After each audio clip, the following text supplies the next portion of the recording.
But she got it. Somebody also, before we start, somebody stole some colloidal silver out of my office. What was that? What happened? Oh, it's missing.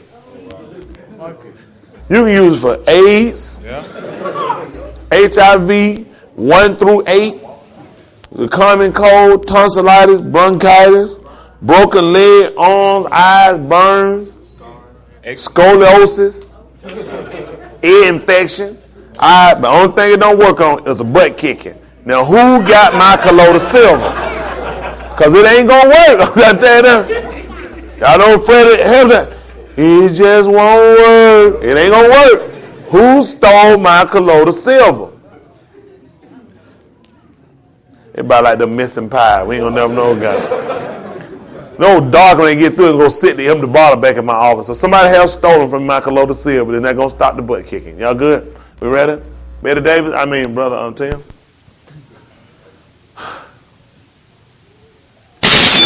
All right, we do always rise and give honor to the Most High Yah. His Son, Yeshua, the true Messiah. Always all his divine preachers in every place. Preaching, teaching, living Yah's divine word.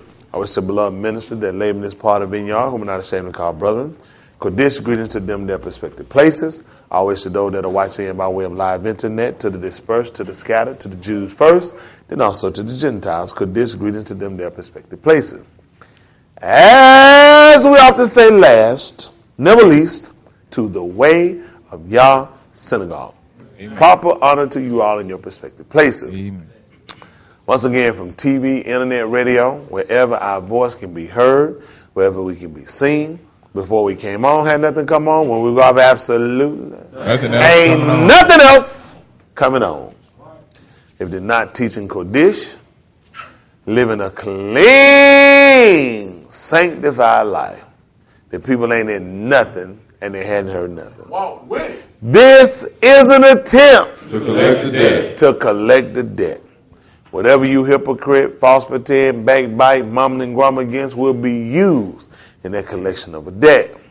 These messages are always being recorded for quality assurance. They make sure no side deal get cut with nobody, but everybody got to come in, Brother Red. Straight, narrow path. Pick me up at 12th chapter, book of Ecclesiastes. Ecclesiastes chapter 12, verse 9.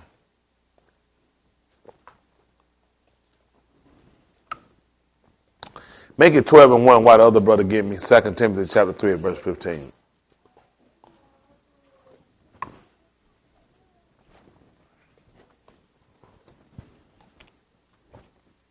This is Ecclesiastes chapter 12 and verse 1.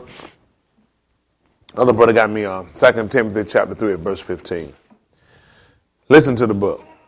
Remember now thy Creator in the days of thy youth. Remember now thy Creator in the days of thy what? Youth. Yeah. While the evil days come not.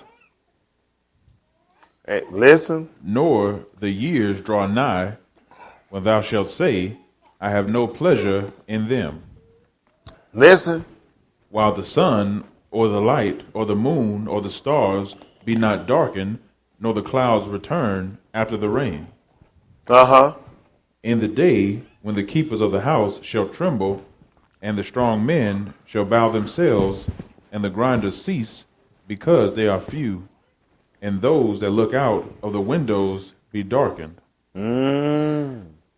Pick me up at 2 Timothy chapter 3 at verse 15.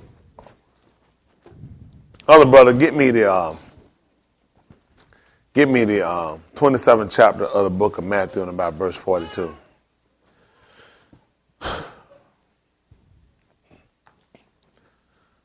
Listen to the book.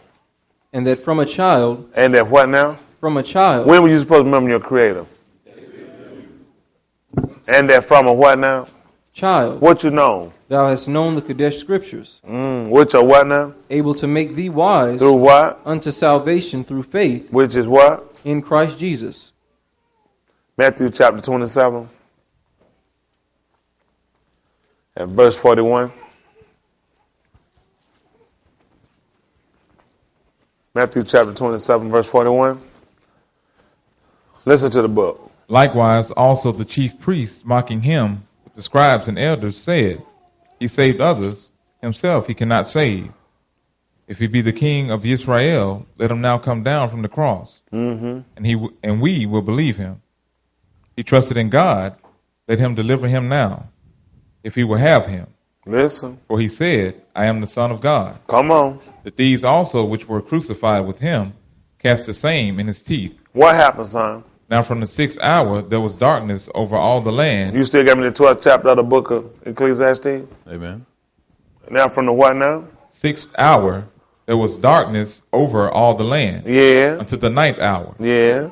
And about the 9th hour Jesus cried with a loud voice, saying, Eli, Eli, lama sabachthani. Which is the what? That is to say, my God, why hast thou forsaken me? At the 12th chapter of the book of Ecclesiastes at verse 1. Listen to the book. Remember now thy Creator in the days of thy youth, Before the what happened? while the evil days come not, nor the years draw nigh, when thou shalt say, I have no pleasure in them. Listen. While the sun or the light or the moon or the stars be not darkened, nor the clouds return after the rain. That's important for us to know. Because from the 6th to the 9th hour, it was darkness upon the whole land. There was no moon and there were no stars. He was the only light that was illuminated. It was talking about him. You thought it was talking about you. It was letting him know what he had to do. He had to remember now his Creator in the days of his youth, before those days started to draw near. See, this is what we tend to do sometimes when we'll start to look even for like deathbed repentance. That was real big years ago. I had an uncle that died years ago. Probably one of the second funerals I ever went to. And as a kid, you're always afraid of funerals. It just kind of just bothered me and bewildered me if somebody just laying in a casket and they was dead and looked like they was alive and sleep. People say, look like they sleep. I thought they were dead. But anyway, I remember my uncle saying, one of my cousins, older cousins, he did his funeral, and he was saying he just hoped that all he said before he died was, Lord have mercy. He said, and I believe he did it. He was a mean man. He was a rotten fella. He said, I just hoped he said, Lord have mercy. Every night as you go to sleep, you know how you say, I said, that's what I'm going to say, Lord have mercy on me. Because the preacher said, if you at least said that, and I knew enough sense to know I wasn't going to get with one. I was just a kid then. I was just saying, Lord have mercy on me. Lord have mercy on me. Just in case I died and they don't be wondering, I said, Lord have mercy on me. But then we come here and realize what he was instructed from the book at the 12:1 again of Ecclesiastes. Remember now thy Creator in the days of thy youth. So in order to remember something, you would have to know it. Amen. I can't remember calculus because I don't know it.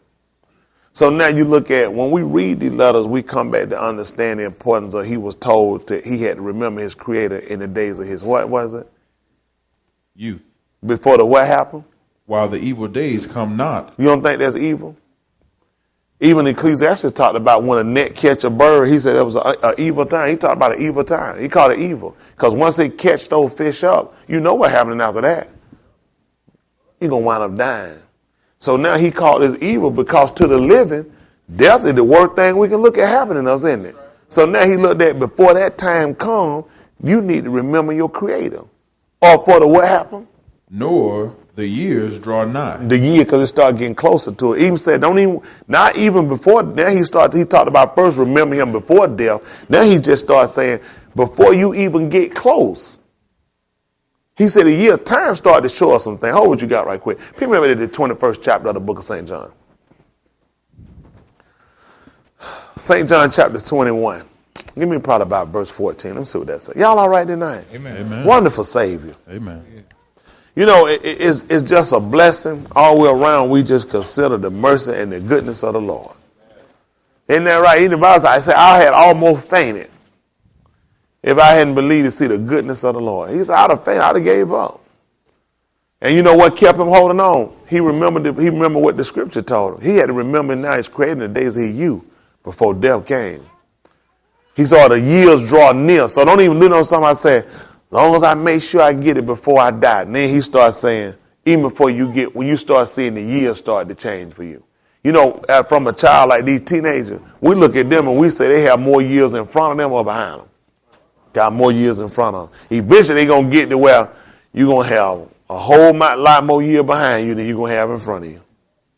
Isn't that right? So what he was told, remember now you're created the days of your youth before death come, or the time gone, or the years even draw nigh. This is what he told Peter. This is the 21st chapter of the book of St. John, and about verse 14.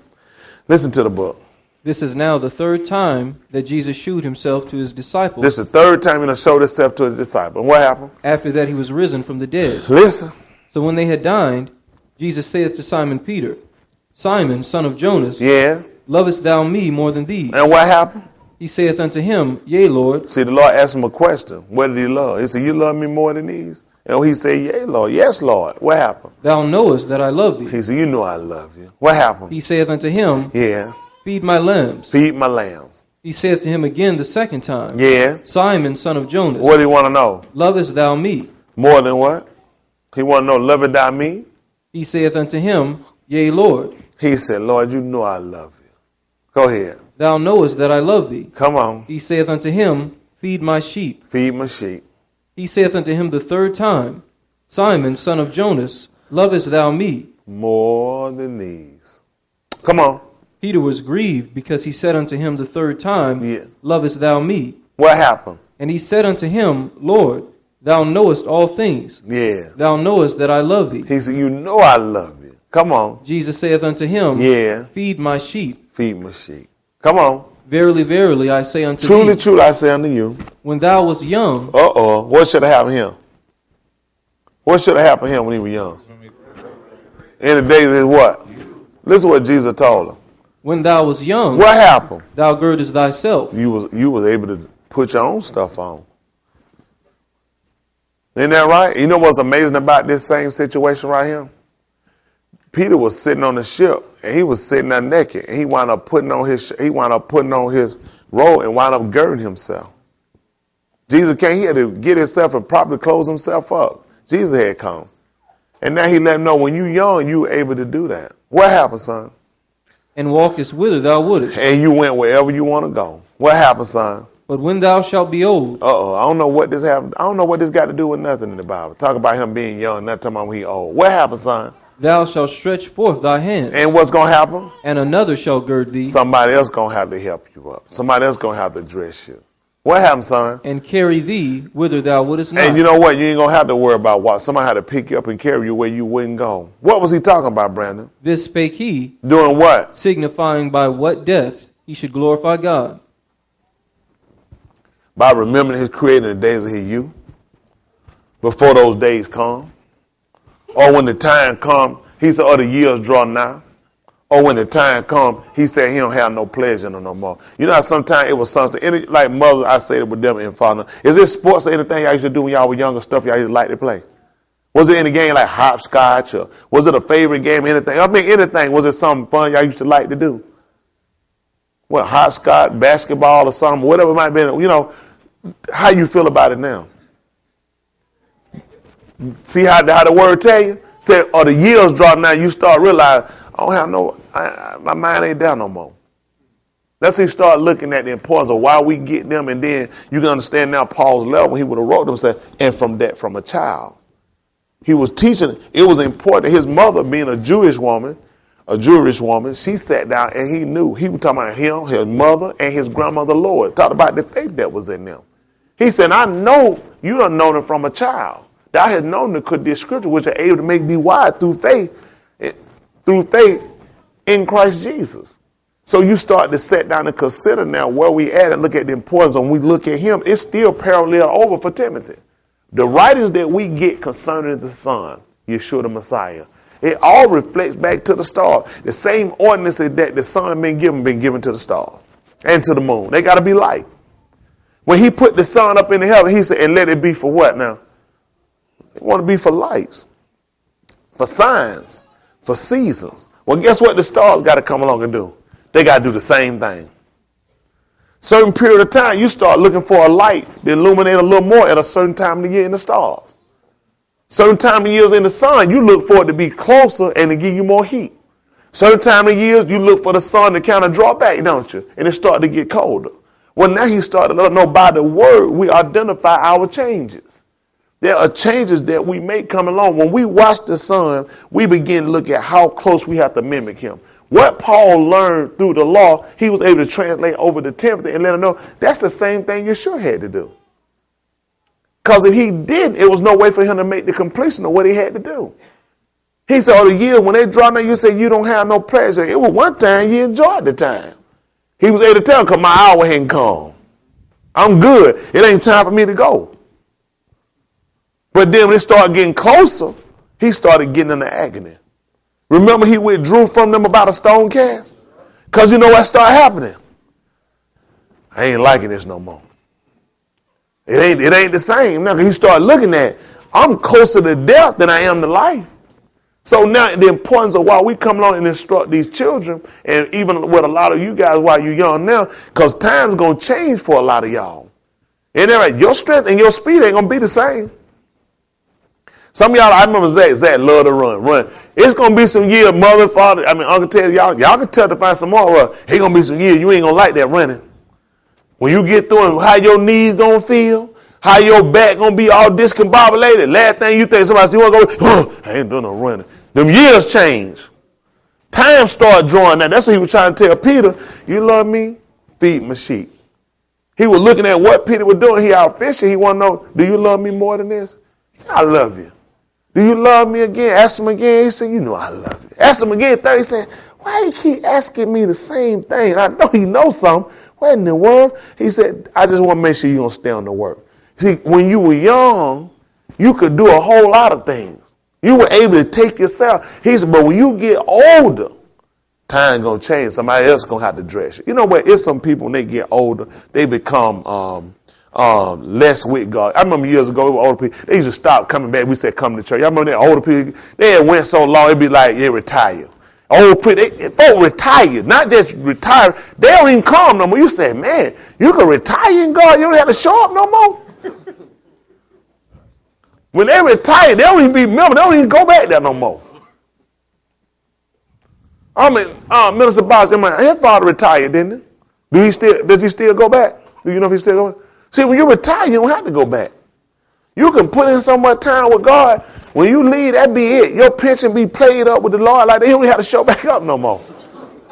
But see, that's what we've been to believe. But now he started letting know. And then a lot of time, why people try to look at, because if you don't stay consistent and get a consistency from it don't get hard to get in courage. Sometimes you get older. Some people just feel like God ain't fair with them. You'll get sometimes you'll go to nurse. It be people don't want to hear God or hear about God. They feel like there's a God. Why they in a nursing home? Why they sitting here? But he let Peter know this stuff gonna happen. Say you're gonna glorify God in your death.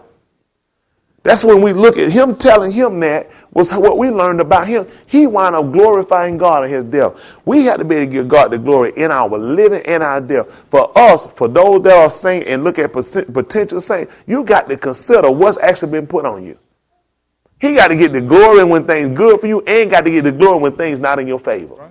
Amen. Now, how death in my favor, but he get the glory in it because I stayed consistent. When you be able to look and say, that person held a long time. They remember the year before them days got there. Even before things that they stayed consistent in what they were doing towards serving God. That's the mindset we got to get. That's the only way the Son can do it. I couldn't imagine somebody get me, brother, coming with and lead me out to my death. They're like, y'all nigga better put them sticks down. Y'all lost y'all door. I'll shoot every one of you. But then you started to consider him. He looked at, it's my time. It's my time. Even with Paul, we look at him, and even with Peter, being able to tell the people how I must shortly put off this my tabernacle. Even when he said how he wouldn't be negligent to, what was he supposed to do? To do what now? Stir up your pure mind by way of what? That you might be mindful of the things. But you kept going. He had a good heart. That's the heart was just so in the right place that he was just going. He's saying how he wouldn't be negligent to put you in remembrance of these things. Because you know where he got that from? He got it from Yeshua. When he got the first thing he wanted to do was get them and he would take them right back and make them mindful of the word. Realizing even with everything that happened around them, you think of how I had to throw them. The whole 3.5 years, your man, we've been here. We've been watching you go, watching you teach, and you've been telling us the whole time. But now we didn't actually see it happen. And then when it happened, it just threw everything. He had to come back and say, you still had to be consistent. The word didn't change for him. Nothing changed for any of us to let us know, because God had to get the glory in everything you do. Peter didn't get that understanding that after he watched and seen him and realized he put him there. Yeah, I'm getting ready to die. This is what he wound up doing. putting us right back in remembrance of those things. He said, though you once knew them. Nothing changed because he looked at, you got to get it because sometimes some situation going to change and not going to be in your favor. So you got to already have time put in with God. You already got to have a consistent. I don't want y'all to ever sit around and don't take the validity of the word, because when crisis and situation arrive, it's going to come a time that's all you going to have is the word. You can say right now, all I got is the word. But that'd be practical. We got cars, we got clothes on our back, someone got jewelry. We got things. So there's some situation that can come around when you can't see nothing but the word. And you got to still be able to trust and rely on it. When he was taken, they took the man's own clothes off of him. The Bible said, having therefore food and what other, be content.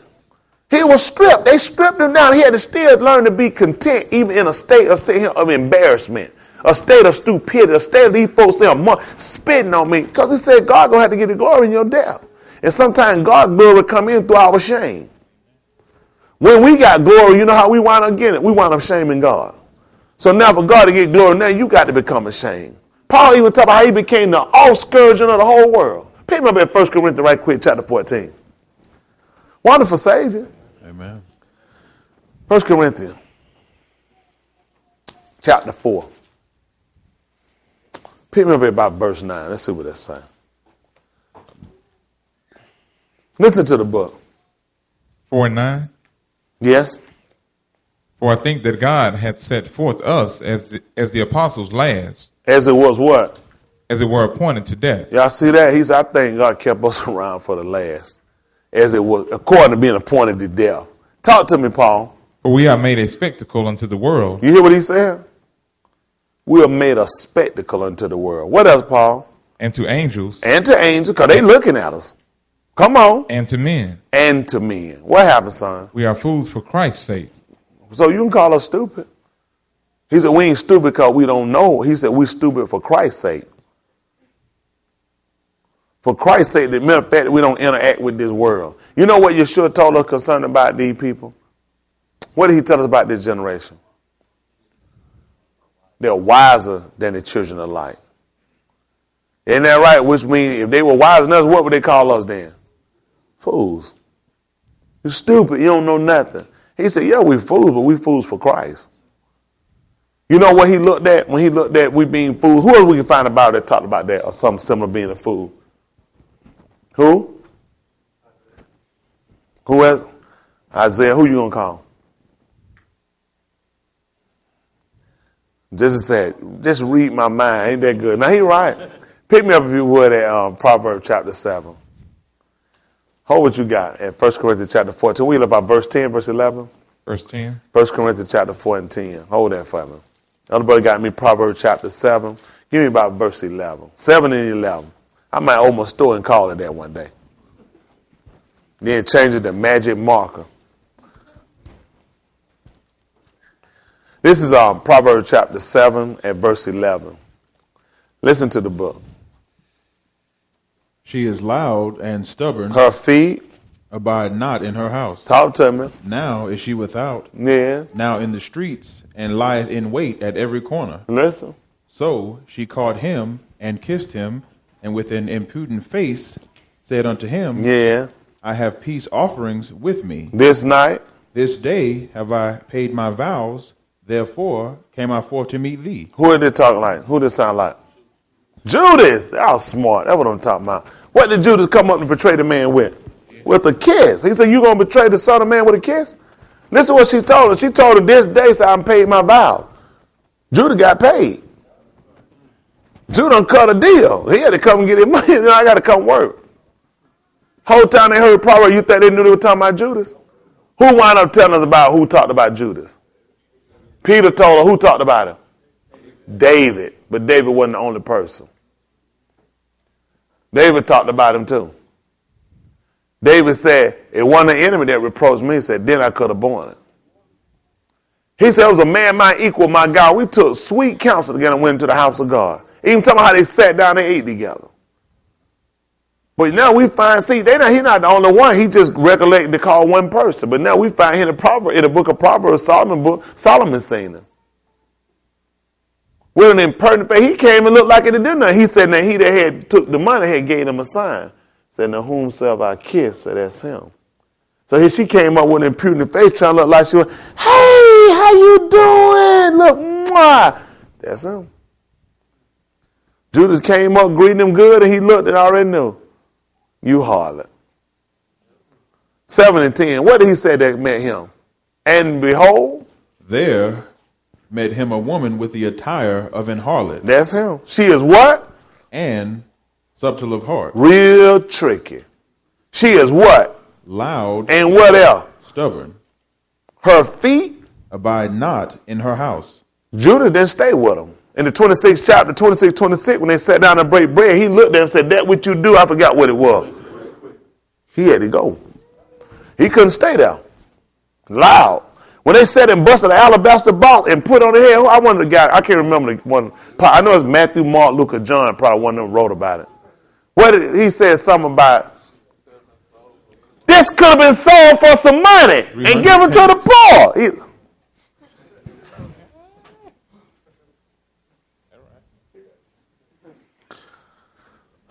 Do I have to work in any condition?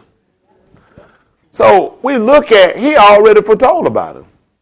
He said, she allowed us, her feet went about her house. Judas had to get up and go. He told him, he said, go do it quickly. God, I know you ain't going to stay here.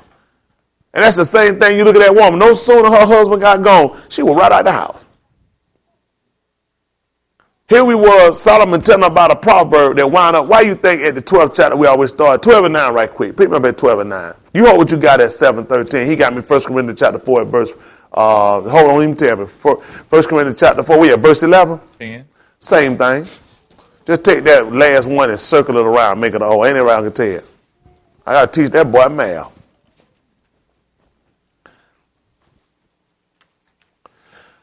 Listen to the book. This is 12 and 9. Listen to the book. Ecclesiastes 12 and 9. Yes, sir. And moreover, because the preacher was wise, He still taught the people knowledge. Listen what happened. Yea, he gave good heed. He had to, because you know why? He was told to remember his creator in the days of youth. He gave good heed. After he started telling you, let you know he was going to be a preacher. Now the Solomon told you about him remembering the creator in the days of youth, for the evil day come and the year draw nigh. He let you know more because he was wise. He still taught the people knowledge. Yea, he gave what? Good heed. And what happened? And sought out. And did what? Set in order. Many what? Proverbs. That's what we wound up reading, the book of Proverbs, huh? All this is a saying. Now all we're doing is just setting it in order. Not me, of course. That's what a wise preacher would do. A wise preacher would be able to go and get it and be able to set some stuff in order. When you read it, you can see how it goes together better. That's not something I've been given yet. I still await. Come on and back into the 7th chapter of the book of Proverbs. Verse 12. Verse 12. Let them get it. Other brother still got me 1 Corinthians chapter 4 and verse 10. Listen to the book. Now is she without, now in the streets, and lieth in wait at every corner. What happened, son? So she caught him and kissed him, and with an impudent face said unto him, I have peace offerings with me. This what? Day have I paid my vows. Listen. Therefore came I forth to meet thee. That's why I came to meet you, because I got the money. Judah was a real nigga. I'm going to need to get that money. Ain't that right? I done seen that fella open blind eyes, put spears in pigs. Stuff can go wrong. Ain't that right? I need to get my money up front. Ain't that right? Anything's subject to having you fool around there, man. Y'all, I don't trust you. You think I can get my money up front?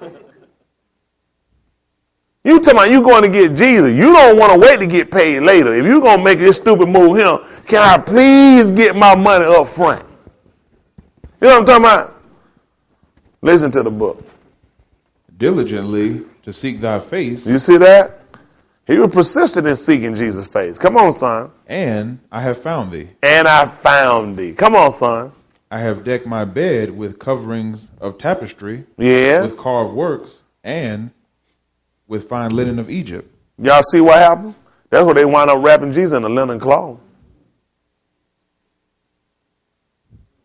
They had to wind up wrapping him up in a linen cloth.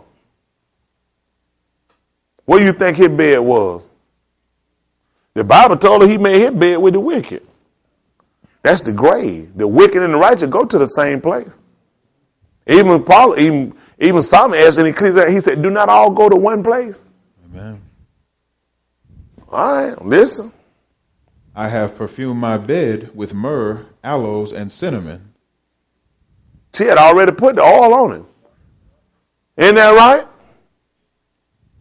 That's amazing. That's amazing. Even talking about a woman, man, and a woman wound up coming with an alabaster box, busting over, putting it on him. Putting on aloe and spices. These people had no idea why that woman would have walked up to him and just started doing that. Judah was looking at, man, I don't like no foolishness like this. Feet no doubt sitting there, toes stuck together with dirt, and he ain't gonna act like he care about the poor. The book said he ain't care about no poor, said he was a thief. The book told him he ain't care about no done poor. He was worried about he was a done thief. Now we started even saying here and consider why they don't say here and put this stuff on him. Only man you know can be transferred on both ends. Listen. Come, let us take our fill of love until the morning. Let us solace ourselves with loves. Y'all hear that? Let us take our fill until the morning. What happened? For the good man is not at home. Y'all hear that? Come on. He is gone a long journey. He have taken a bag of money with him. Yeah. And will come home at the day appointed. Y'all hear that? He'll be back at the day appointed. Listen. With her much fair speech. She did what? Caused him to yield. And did what? With the flattering of her lips. Yeah. She forced him. Listen. He goeth after her straightway as an ox goeth to the slaughter. And what else, son? Or as a fool to the correction of the stocks. That's real stupid. To sit here and see it and go right into it. That's what Solomon, think about Solomon, how wise. The Bible says his wisdom, having his wisdom, according to the Queen of Solomon, hadn't even been told. How his great, his men servant and maid servant, all, she said a half hadn't even been told. Jesus come along and told us something was going to happen because of her. Who remember what it was? They were going to rise up in judgment with this generation. Let's see what happened at the 12th chapter of the book of Matthew. Say he went just like a fool to the correction of the stocks. That's what he wound up. They wound up slapping him, and they were getting him correction. You know how stupid he looked, especially when he told you in the 10th chapter of the book of St. John, nobody didn't take my life, I laid it down. He let you know he was forward, he was going to do it. He was already set to do it. See, he remembered his creator in the days of his youth before them days had got there. That's how you able to, when you look at how people can do, how they can take that, how they can endure that, because you start remembering your youth before them days dry. Now, you know it's coming. If you're going to serve God, you're going to serve Most High God according to full assurance of the word, you already got to know it's coming. Ain't that right? You got to know it's coming. That's like him. He had already prepared himself. He gave good heed, because that what was written was upright. When they put him on the cross, what was he, sideways? Upright. Had to put him upright. Ain't that right? You got to put him upright. That's what he was trying to tell you. That which was written was upright. That's why he was trying to tell you about him being lifted up.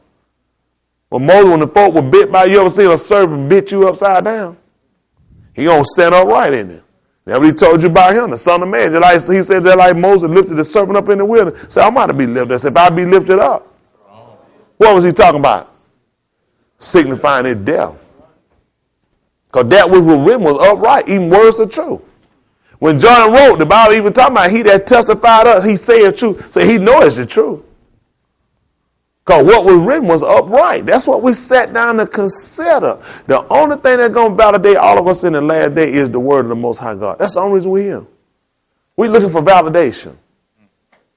There are a lot of things people do in order to be validated. You ever seen the show The Rich and Famous? Well, Lifestyle, Rich and Famous. They show their house off. You got to show people something people ain't seen. You got to say, come in this room right here and let the camera spin. This is the validated. When you look at that, you say, that nigga, they ain't showed you no money. That nigga paid. That who got money. You get all to validate it. I just can't say it with my mouth. I got to show you. That's what he came to do with the apostle. He couldn't just say it with his mouth. He had to validate it. And validate, he had to show him all this is true. Listen. Matthew 12 and 42. And verse 42. Go ahead and give me 39 since Amen. we're down. Come on, son. But he answered and said unto them, What did he tell them? An evil and adulterous generation. Seek after what? A sign. Uh-oh. Pick me up at Genesis chapter 1 and verse 12 right quick.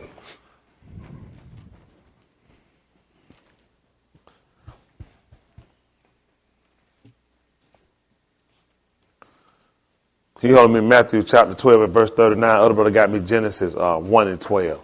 Listen to the book. And the earth brought forth grass, an herb yielding seed after his kind. Come on. And a tree yielding fruit, whose seed was in itself after his kind. So you know what that bear, he talked about how no good tree, a good man out of the good treasure of heart bring forth. He's going to bring forth good fruit. So that's why he started telling you about the grass. Everything God made in the beginning. If you look, that's why we go back to recreation. When Nicodemus asked the question he wanted to know and called the gentleman rabbi, he said he knew he was something that came from God. What was it? A teacher. Because no man can do it where he do self. Who be with him? God be with him. They ain't want to know about being born again. The reason why we look at that being born again and go back to Genesis starting at 1, because it take us back to let us see everything we established in the first. He said it was good. A good man. Adam was a good man. Could have been. He was a prototype of one. So when Christ came along, he was literally that good man. And out of good treasure his heart, guess what he wound up bringing forth? Good fruit. A corrupt tree. You got to remember something. Adam was made from the earth, so there was no way to call him a good man. Amazing. You know what the Bible says? I forgot what it is. There's something that's not good. No, not what? One. Not one of them. So even Paul started to tell us when he talked about the law, he said, I know that in me is, I can't remember the words. No good what? No good what? Couldn't be. See, you had to start actually paying attention while they made them statements. The man tried to tell you when he called a rabbi, they were talking about, I forgot what they called Jesus. The young man would call him something. Nice fella. Good match. What good what? You want to know what good thing he must do. He said, why you call me good? Ain't nothing good but one that's God. Y'all with me tonight? Amen. Jesus came along and told, that's what... Unfortunately, I'm not able to do it. But if I was able to do it, I could be able to explain it where it would make sense. And Ecclesiastes, the 12th chapter, would make sense about how the preacher would be able to sit in ornamented proverbs. There's none that doeth, no, not. He said they are all corrupt. That's why he wound up destroying the earth right quick in the 6th chapter right quick in the book of Genesis. You're going to come back to Genesis chapter 1. We left out what, verse 13? You still got 1 Corinthians chapter 4 and about verse 11. Isn't that right? Y'all all right? Y'all remember that. Once you get a preacher, he won't have to be wise. And he going to have to be able to teach the people knowledge. He going to have to give good heed. And he going to be able to sit in ornamented proverbs. Okay? So y'all remember that, okay? Listen to the book. This is Genesis 6. Give me about verse 3. Let me see what happened. Listen. And the Lord said, my spirit shall not always strive with man. Because what? For that he also is flesh. Listen. Yet his days shall be 120 years. Our time just kept getting cut, didn't it? He gave him 120 years. David came along and gave him 6 and then 10 by reason of strength. Isn't that right? He said he wasn't always going to strive. What he said he wasn't going to keep fighting with man. Ain't going to always be able to keep dwelling with man. Because he only flesh. What happened? There were giants in the earth in those days. And what happened? And also, after that, when the sons of God came in unto the daughters of men. They came to the daughters of God, you said? The daughters of men. What happened, son? And they bare children to and them. What happened? The same became mighty men, which were of old, men of renown. Come on, son. And God saw that the wickedness of man was great in the earth, and that what a wicked man gonna do? Gonna go out of wicked treasure. Ain't that right? And he gonna have wicked fruit. That's what he starts seeing. So you got to understand something when you find Genesis the 12 again and 1 and about 12, he started telling you about how his seed was in itself. That's why he gave them the quarter. He would let them know, son of. Well, if it ain't no man good, no, not one, he was already trying to set you up to let you know. There was no way in where you can keep his head. That's why he told Nicodemus about being born. I forgot what it was again. Again. Because his seed is in itself. So a corrupt tree going to bring forth what kind of fruit? Corrupt fruit. A good tree going to bring forth. That's why you got to get out the natural. Got to get the spiritual. Ain't that how I'm going to tell you? But you know what? It is a funny way to use that, because now we really get to a point of really trying to get more understanding of looking at. You read stuff that is knowing good, no, not one. I said, wow. It don't matter what we do, we ain't good. It's not good but God. That's why we had to be born again. That's what he was trying to do and change it, trying to reposition us. As the book of Colossians tells us, if you then be. So in order to rise, you had to go down. Right? Which means you had to die, which means the resurrection would be being born again. Then you're going to seek those things which are above. Because you got to see the worst about yourself in the natural in order to make the transition to become spiritual. That's why we're trying to tell you, you got to be born again. There's no way to come and take wicked and make it better. The best thing to do, you have to kill it. You just can't do it. Not in that state. The best thing I do is wind up scrapping. It's some buildings. If you do construction, anybody did any kind of construction work or know anything about construction work? Some things when it's condemned, you don't come in and repair condemn. Condemn strictly means tear it down. You don't go to a condemned building and try to restructure it. You tear it down. You tear it down. You know what somebody's going to look at? But to me, I think the sign, when the inspector come in, he got the book, the laws, the codes, and he know what's already been established. When he look at it, he sees certain things that strike it. It don't matter how this building look, condemn it. He put condemned on it. Now, I come with an untrained eye. You call an untrained eye. Ain't nothing wrong with this thing. Man, you get this thing and fix it up. If you real stupid, you can. Because I came in with, I know what the codes and the specs are. It's things I'm trained to see. I'm just speaking from an inspector standpoint. He's trained to look at certain things that's going to get it. He's going to look at the stability of the building first. He's not going to try to look and see if it's pretty. They don't even tell you, say, first thing to do when we train, make sure the building pretty. Because you can be even Jesus told them not to judge according to something. I can't remember. Don't judge after the appearance, but judge righteous judgment. Ain't that right? Don't judge because of just what you see. He said, but judge righteous judgment, which means this man is trained to come in, he going to check the structure. He going to check the foundation. These are key.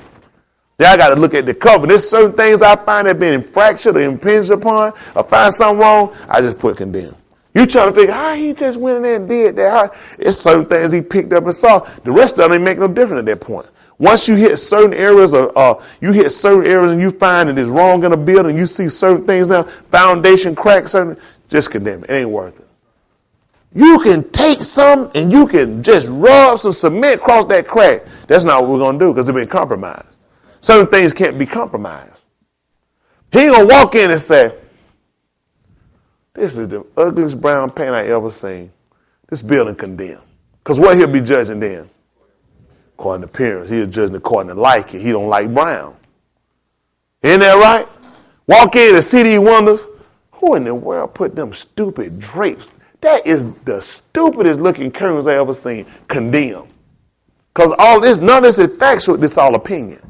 So now what we all come back to look at is look at how are we validated, how we're structured, how we built. Isn't that right?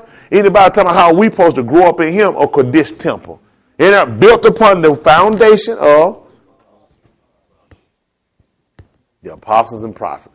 We come back to consider. Paul told y'all something. He said, I suppose that God has saved us last as it was appointed to death. Look at how many prophets had come through and prophesied and already told about the word. But then they came along to set the thing in order for us to give us a better understanding of what they had already prophesied about. He set us up last to come back and take what they sat down and say, okay, now we come in and do the work behind them. There's certain people, when you build a house, everybody can't be in at the same time.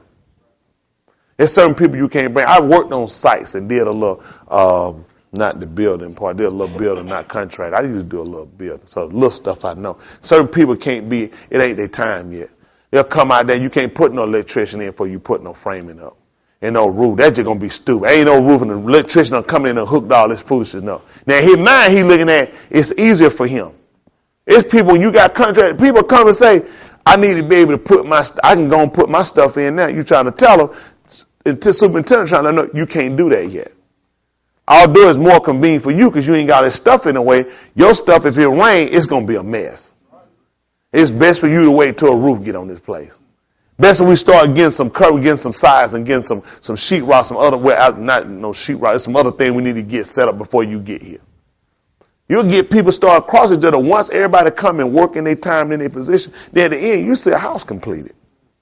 And that's the same thing we look at when it comes on our salvation. When you take what the apostles said, and they're going to go back and take you back to the foundation. When the apostles get them, the first thing they do is take you back to the foundation. They're praying with the first. Make sure got to get started from foundation. They're going to take, and the foundation going to be what the prophet said. That's going to establish and put a house where it's going to continue to stand. In the book of Luke, he began to tell us how he was at the 6th chapter right quick. Luke chapter 6, verse 48.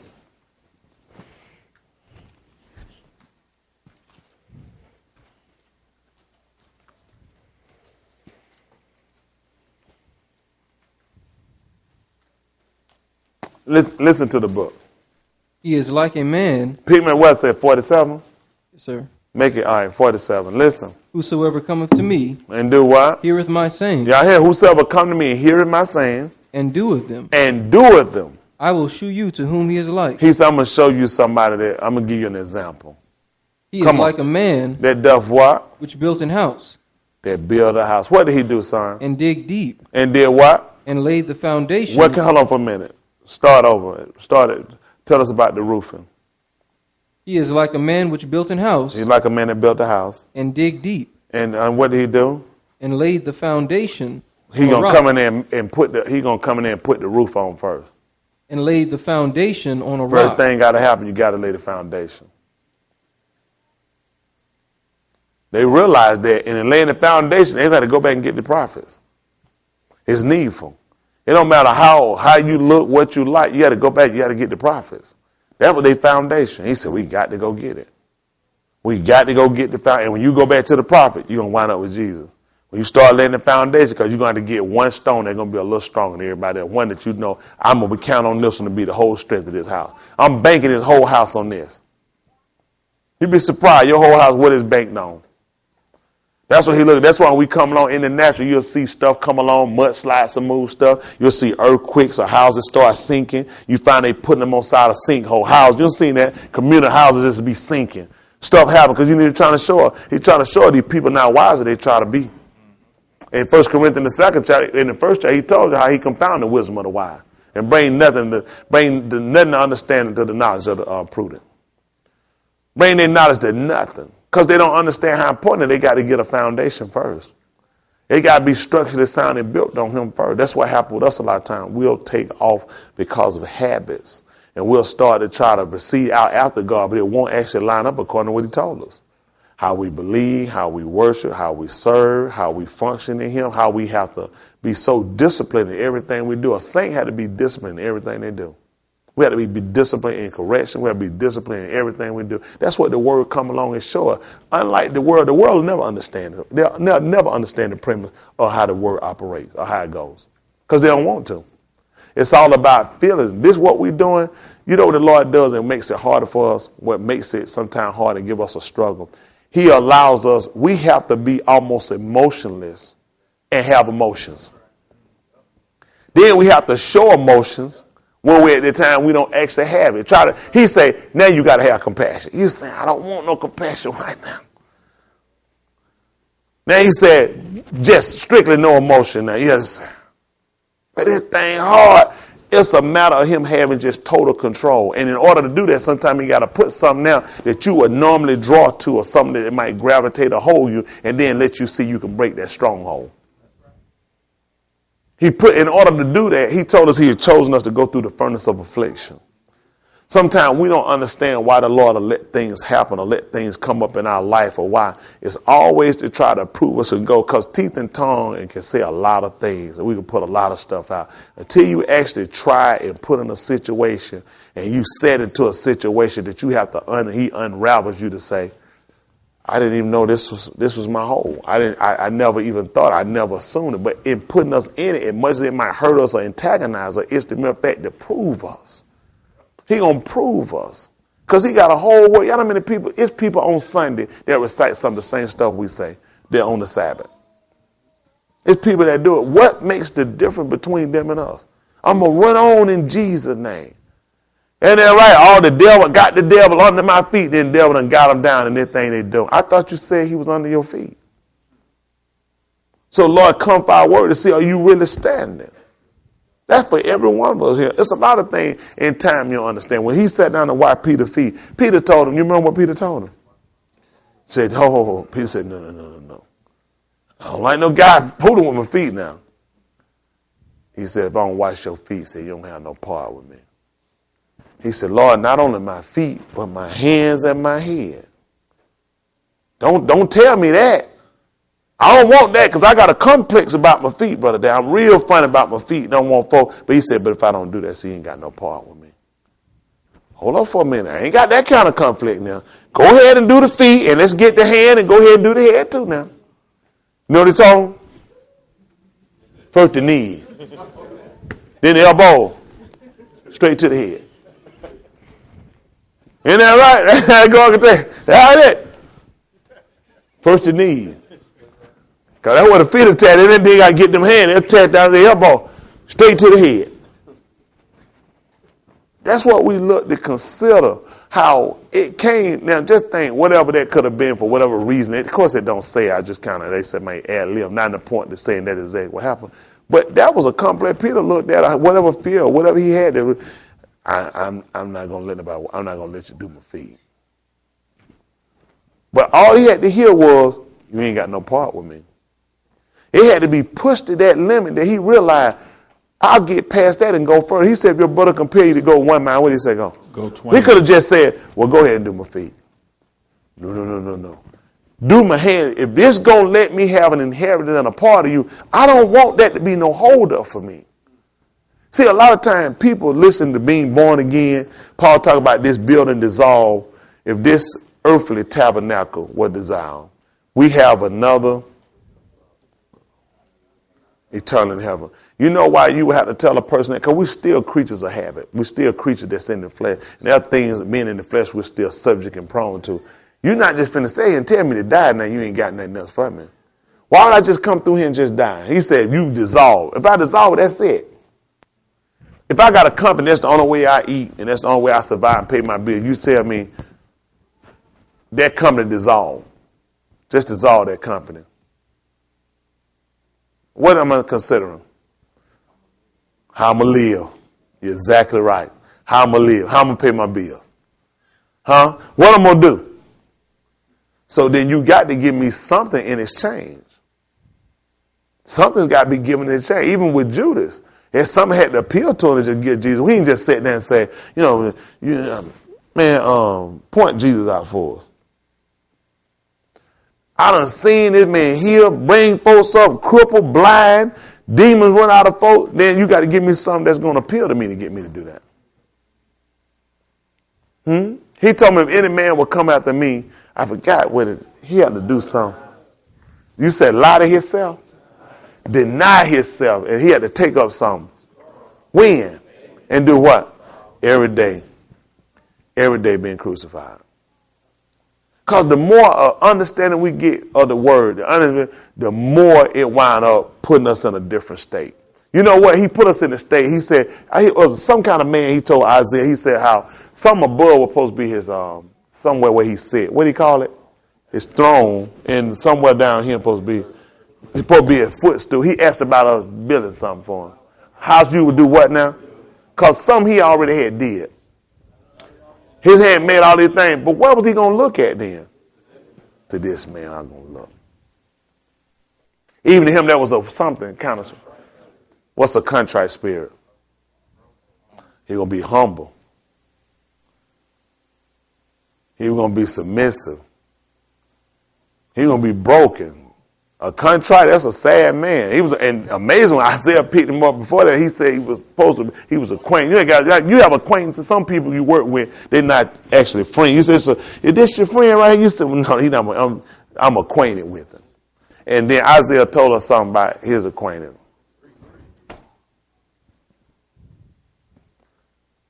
I'm familiar with it. I'm familiar with grief. Because when you start actually going through and doing what the book say, it ain't going to be happy every time. You wind up being acquainted with grief. You wind up putting you in some suffering spots. You realize, he said, but that's what I'm going to be looking to. Even with Job, he had to put him in a spot. Job pretty acquainted with grief. I mean, to say, you say, All my cows done died. Said child in sweat and took all my camels. Then you come and tell me my kids were in there feasting in the elder son's house and said, burn all of them dead. Now he come along now, it's my hell. And when their friends came around, it was only criticism. Because you know they looked at. You don't look so saved now, huh? Look at you now. They're not realizing. I'm sitting here, man, I got a lot of stuff going on. But he kept telling me he going to do. His integrity wasn't going to change. As hard as it might look, and a lot of us, we look at the end result of Job, and we'll focus more on how Job, we'll say, I'm going to be like Job, be like Job. Be like Job means you willing to lose everything you got. And he was willing to do it. And even when it came down himself, his bigger hurdle and his biggest struggle wasn't his kids. When he found all that stuff was gone, he took his stuff out. Naked I can't. Well, said, naked I'm going to leave. The Lord give it. The Lord tell you, blessed be the name of who. That's a short story. Then we start dealing with that health, getting some balls on your body. Get when you look repulsive. You know, somebody got balls in their body. You ain't going to go down and tell them, how you doing? You'll be like, you all right? Say, I know you older than you looking at. Get that stuff all in, wipe or get them girls got that suit on standing back here. Mm-hmm. Don't be set up. You don't even breathe up. Hope that thing dies. You think you might cough a ball on your body or something. Whatever you dealing with, people don't want to be attached to it. People run away from that grief, sickness. People get away. Some people say, I don't go to funeral. Funeral is sad. You're like, for real? Somebody died. Who in there jumping around rejoicing? Isn't that right? People, I don't go to the hospital. You know why? People sick in there. Yeah, that's usually why he said, them that are whole don't need a physician, but them that are sick. So now he put him in a situation, he let him solve his biggest hurdle struggle he had to get past self. No doubt on that. I mean, he looking out, lost my kid, and the world can't do me no harm. All the different stuff I've gone through, all the different things I suffered through, I've done it. But then the Lord put you to one more situation. For some people, it's a breaking point. For Job, it was a situation that's showing you got to suffer through there. Because sometimes the Lord put you through, that could be your thing. That could be your hang up. That could be that stop it. That could be that cause you to stagger. A lot of things we will assume, we will say until something actually happened and put us in position that we had to really sit down and consider. I never knew me. The best thing to come, James tried to tell us to do something. I'm not that way. What was it? Who remember, brother? Look into what? He said, just like a man that look into a glass. You go get a glass and wash it with Dawn. You know, right? Use Pearlix, Cascade, and pick that glass up and look through it, and you be just like a man. Behold his natural face in the glass. Now, the only way for that to happen, you would have to literally take your face off and sieve it in the glass. He was talking about it was just like a man that behold his face, where, brother? In a mirror. Right. But my dumb pastor, he said, look at that. It's like a man out. Look at saying, that ugly nigga, you see yourself? But when you don't know, you just don't know. But it's a mirror. He said, because now you can see yourself.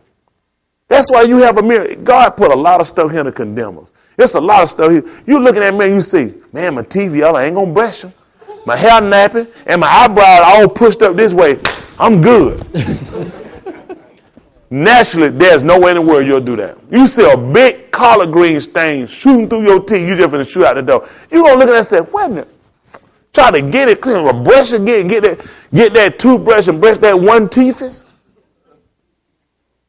Till you get that to make that one teeth clean, and then you're going to be saying, now I'm ready. So guess what happened? We look in the word, and guess what we say?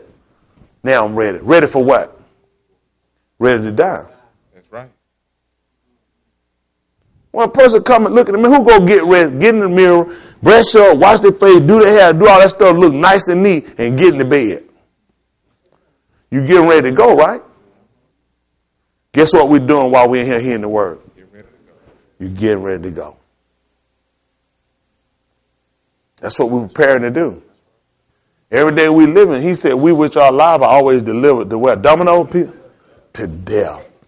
So every time I hear that word, I'm looking because I'm saying, I got to get ready. Right. I got to get out of here to die. So that means he said, I got to look into the perfect law of liberty. You see a spot in that mirror, son, you want it off. I know me, I'm I'm brush my mirror, do my mirror. I have that separate vanity. I want my mirror clean off because I want to be able to see. I'm looking for something. I'm trying to see that I do something right before I leave. I want to go on the streets. I said, man, you got this in your eyes. He said, I looked in that mirror to make sure that was taken care of. Now I got to look a little better next time. So now that's what y'all come here and do. Every time y'all come in here, that's what you're looking for. Because guess what? You're getting ready to go, right? Before you leave, sometimes, one more time, just check. Look, you said, oh, my goodness, my pants jacked up, or my shirt was made. Because you know what? I wouldn't want that to happen when I get out there. Guess what? That's why we here and we look through the word. Because you're trying to make sure before you get out there, everything good. That's why we go through it. The Lord put us through some service, so we look through the word, we see things, and the word come and say, this identifies something about you. Take care of that. Get that cleaned up. Fix that. Get that right. Tuck that in. Take that off. The word teach us that. That's right. And while we look at, because we getting ready to go, there are certain things you wear going to certain places, right? When you get ready to go to death, guess what you got to have on? The whole armor of God. That you be able to stand against the trickeries. If people looking at flim-flam, you're scared. In natural life, when you leave, you look like a fool. People look. If people watch people look, hey, man, hey, let me try to say the smell that right home, boy. I looked up and know. Sometimes I walk past these people stopping people, and I keep walking. They look and they say, hey, they're like, like he won't be bothered. Because they tell you that you got game. Because if you got something in the gym, you trying to stop everybody. You start watching people figure who to pick. You saying that person like an easy sucker, like a fool that'll listen, look like somebody can get something off and sell to. So you trying to make sure you don't possess that look when you get out there. Because you're on the time. They say, hey, pastor, ain't got time. Shoot around, don't stop. Well, see, really, I'm trying to do something right now, and I ain't got time to be sitting here talking with you. Whole time, I just took time up to do it. I'm trying to go somewhere. At the end of the day, when we sit here, we're trying to go somewhere. So every day, we got to check the mirror before we leave out to make sure we're ready. Because eventually, we're going to get there. Sometimes, just like in life, it's just like going to work. You wind up getting stuck in some traffic. You get out there, sometimes some lights ain't working. Or sometimes it could be an accident right in front of you. And while you complaining, you sit back to consider, you could have been in the accident. He just let it hold you up, and then the traffic get gone and get that fixed. Now you flowing again. Till you can finally get to where you're going. You don't stop. You might sometimes have to deviate to get around the traffic, but you ain't going to deviate from the path of getting to where you got to go. And that's the same thing we look at when we hear the word. We hear the word and realize, okay, just like with the circumcision of the flesh, we don't do that no more. We had to deviate, but we still going the same direction. We just circumcised the heart. People look, man, how you got here? I was on the road. I took another turn. I didn't deviate from what the word said. I just got off from that path to pick up another one to get to where I'm going. That's why we're here. That's why we're here. In the whole thing that we consider when we learn the law, if we miss it, Paul told Timothy, that the end of the law is what? Love. What did he mean by the end, brother? The purpose. The purpose of the law was love. And then John told her what was God? God is love. Purpose of the law was to get us to God. When we get that, in order to get to God, we had to get to the Son. He said, no man can get to the Father but by me. You couldn't get to God if you wanted to. You got to go through the Son. You got to believe it. You got to obey it. You got to comply with it if you're going to be saved. It ain't as easy as you think. He said you can't do that. You got to come through by the Son. That's how God established. When he came in the world is dark. This is a dark place we live in. Just like death, it's dark. The only way to see where you're going, you know what you're going to need? Some light. You're going to need some light. When the book of Ephesians, the 5th chapter, told us, awake thou that, because that's what a saint do, and arise from the. So we know death is a temporary state of consciousness. Just what you find, Steve. Just like with death, it's a temporary state of unconsciousness. So now he said, arise from the dead, and Christ's supposed to give you something. See then that you walk how? Got to be careful. Now Christ done gave you the light, which is the sun. Now you see where you're going. And the only way to know this information is to go back and know how to build and establish the house. You got to have the sun. You got to know how to build. You got to have a chief cornerstone. Come on, finish this up in the book of Luke, chapter 6. Luke chapter 6, where we at? Verse 47, 48? 47. 47. Listen. I'm sorry, 48. Listen. He is like a man which built an house and dig deep, Yeah. and laid the foundation on a rock. And when the flood arose, the stream beat vehemently upon that house, and could not shake it, What happened? for it was founded upon a rock. Listen. But he that heareth and doeth not He that hear and don't do it. Talk to me. is like a man that without a foundation built an house upon the earth. How good is that going to work? He said, you ain't even got nothing to stand on. You couldn't expect that to actually stand, could you? He said that anybody that will hear him and don't do what he say, you just like a person that built a house. You ain't even got a foundation. Listen. Against which the stream did beat vehemently, The stream did beat vehemently. and immediately it fell. And immediately it fell. And what happened to the house? And the ruin of that house was great. And there was a terrible destruction. Why? Chapter 7. What? Well, we know Matthew would have picked it up. He had to go at Matthew 7:21. He started talking about them building a house. He talked about, and great was the fall of that house because it wasn't established on a rock. So you got to probably know how to build. You know, here in Atlanta years ago, anybody could be a builder. Contractor, you had to take tests. There's some people were grandfathered in for the sake of they had been doing it long enough, did enough project. The state sat out and looked at it. They could verify that they had done it, and they kind of grandfathered them in. Other people, you know, they start looking at, we got to start making you take a test. There are certain things you're going to need to know if you're going to be a builder. If you can't complete it, you don't know that, we don't want you building because you're going to wind up being a detriment to other people that you build for. And sometimes you can be a detriment to yourself.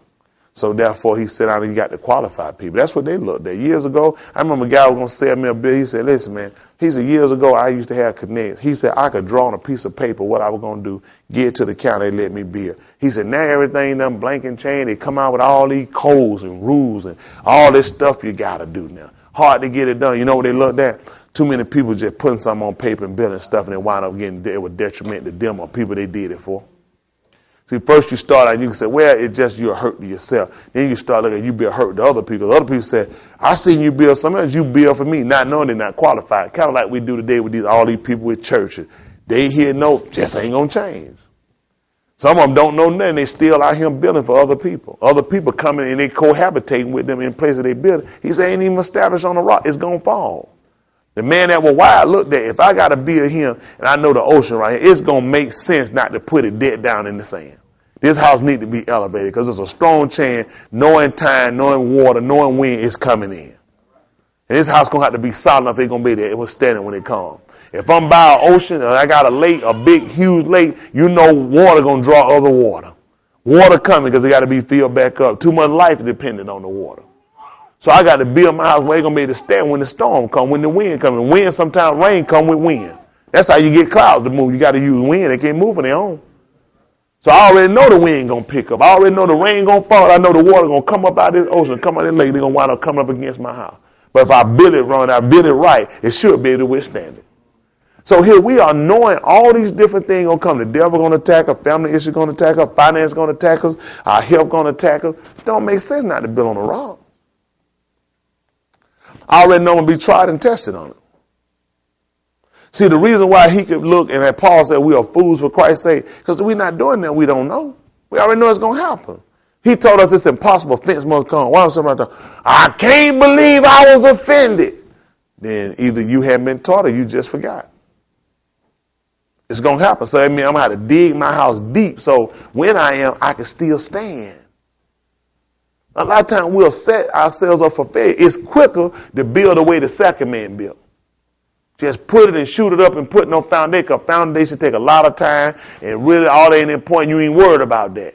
Like some people go get caught. I don't need no insurance. Well, it's better for me. Don't pay no insurance. Get what I do? I'm going to put the money up in the bank. When something happens to my car, I'm just going to pay cash. Interpret that for me. I'm going to spend the money. I ain't going to put up nothing because I'm a real nigga. Therefore, only no insurance. Only time you find that beneficial is when an accident happens. You can't calculate how much accident gonna cost you having. What? $2,000, $3,000, $1,500? I got $1,500. You hit one of these new cars, light $1,500. It's so many other things entail and variables that you just can't guesstimate.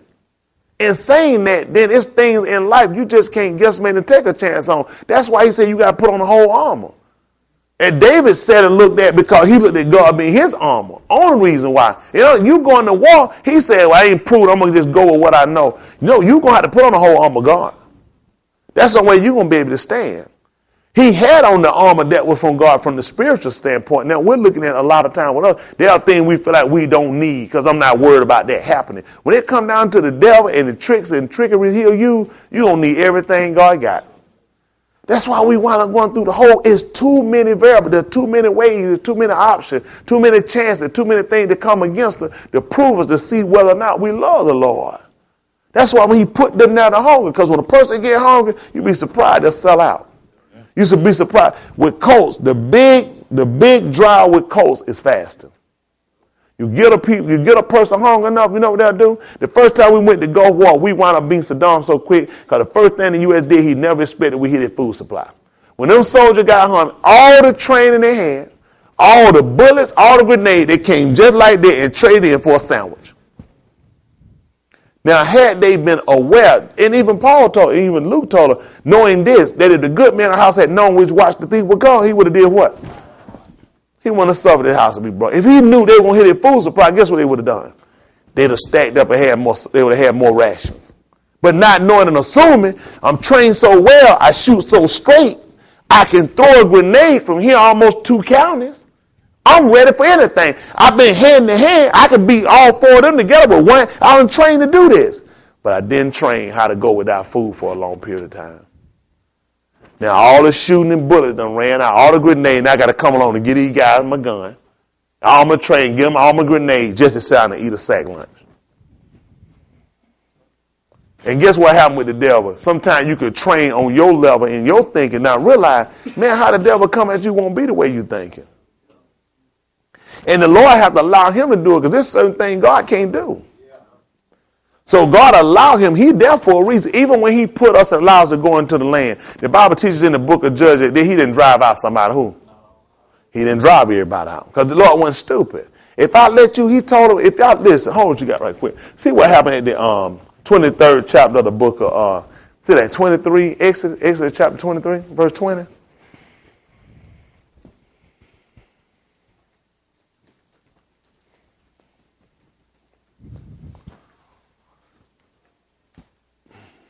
Listen to the book. Behold, I send an angel before thee. To do what? Keep thee in the way. Do what? And to bring thee into the place which I have prepared. What you want me to do? Beware of him. And do what? Obey his voice. Y'all hear the told us, you need to be aware of him. Don't just take that he's leading you that this man is just, this is all he going to do. He said, now make sure you be aware of him and obey his what now? Voice. For what happened? Provoke him not. Don't, whatever you do, please don't get him upset. Why? For he will not pardon your transgressions. I didn't give him that authority. I told him to execute. Anybody that don't follow down here, I just told the angel to execute. So whatever y'all do, don't pardon him. He set him out purposely that way. I sent him out with no mercy. So if y'all provoke him, I already gave him authority. If anyone provoke you, just kill him. So, but look how merciful God. You might take that and say, why would God do that? But at least I told you. Wasn't that better than just sitting you out there like a fool and you find out after you done tried him? So whatever y'all do, don't provoke him. For what reason? He will not pardon your transgressions. So what are you going to do if you sin? He got to slay you. What made sense he when he gave it to him. That's why we even find with Yeshua, when he came, you know what the problem is, why Muslim other religion got a big problem with him and they put him on the same latitude as a prophet, or other people say he wasn't up but the archangel Michael. Because our Bible teaches in the book of Hebrew, to which of the angels say anytime, said, this day I have begotten thee. He said, which one of them? He never did it. When he used the angel to come and do this and look like it would be a savior to them, because our Hebrew word would be Yahshua, would call him a savior, because he would come and deliver them from things. He still didn't have the power to forgive sin.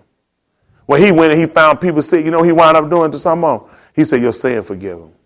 He knew what he was doing. So please don't mistake me with no angel. Please don't get me crossed up with no angel. They said, what kind of foolishness is this? You just told it. Did you just tell? Because them knowing the law, he threw them. He just told your sin. And the folk coming, he said, well, I was trying to figure which one was easier. Say be healed or say your sin forgiven. He said I did this so you know the Son of Man got power to do that. There's no way in the way you want to cross him up with no angel. That wouldn't make common sense. You just found out, behold, I sent an angel before you at 23 and 20. Pick me up where I'm reading. Behold, I sent an angel before How you going to pick me up? What y'all let him get away with that for? I already quoted that. Come on. To keep thee in the way. To keep you in the way. In order to keep you in the way, look, you know what it took for them to keep them in the way? Don't put no angel there with no mercy. Wasn't going to help them. For this crowd, it wasn't going to work.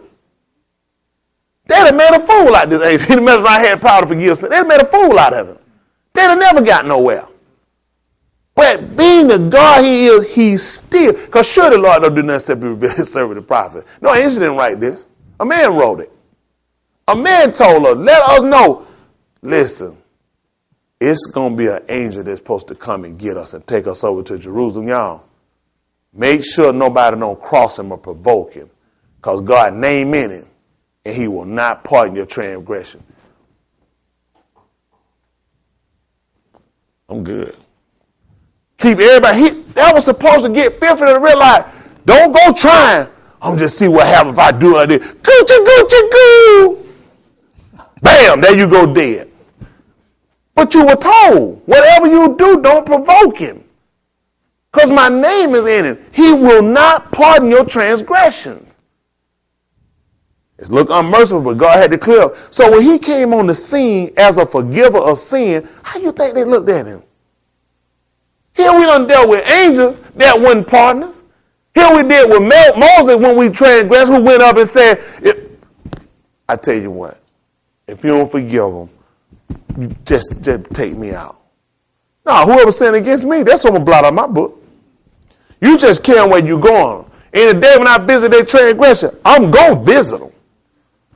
So when they meet this man come on the scene forgiving sin,